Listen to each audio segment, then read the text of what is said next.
5M TV Sénégal seen YouTube bu am solo abonnez-vous ci 5M TV Sénégal ndax ngay am ay vidéo yu am solo. amati mbégteeg bànneex di ànd ak yéen ñu ñu tàmm tànn ñu duñu teewlu ci 5M TV Sénégal jërë ngeen jëf.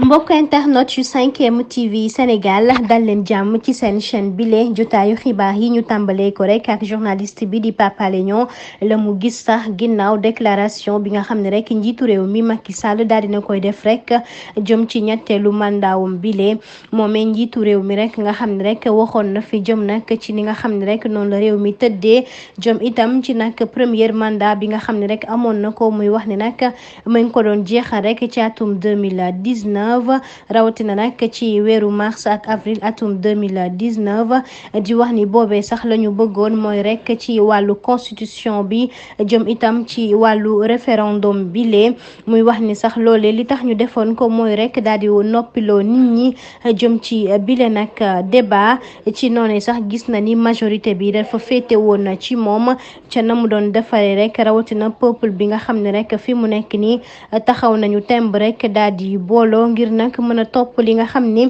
moom la constitution bi daal di teg ba tax na sax moom laaj ba muy def rek bokk na ci doon xool rek ñaata nag mandat la nag kile di njiitu réew mi war a am moom mi nga xam ne rek moom moo jiite woon élection yi léegi ma nga doon wax sax ni nan la ñuy defee rek li nga xam ne moom mooy élection yi jëm nag ci question boobee maanaam laaj ba mu sampoon rek jëm ci institution bi wala constitution bi la mu tëraloon mooy nag ku nekk rek mën na def li nga xam ne nag moom mooy ba ñaari mandat muy wax ne nag loolee da nga doon xool rek mandat bu nekk sax ñaata la war a durer maanaam ñaata rek la war a def moomee journaliste bi di Pape Alé Niang mu àddu di wax ni rek lii nga xam ne nag moom mooy njiitu réew mi Macky Sall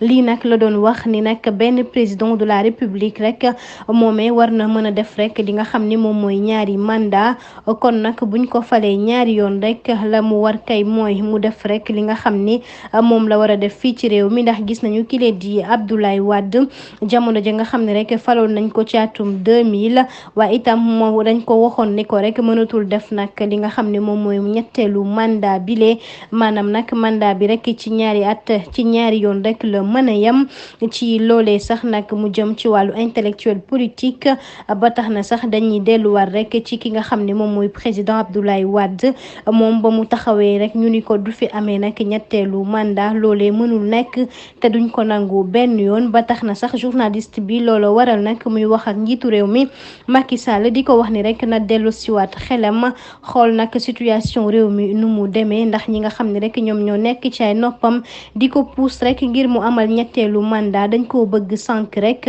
maanaam rek dañ koo bëgg rek dugal ci ab kamb te loolee baaxul ndax buñ ko defee fa lañ koy daal di bàyyi nag moomee rek moom moo nar a nag am lu metti wala rek ñu daal di koy trahir bàyyi ko foofee.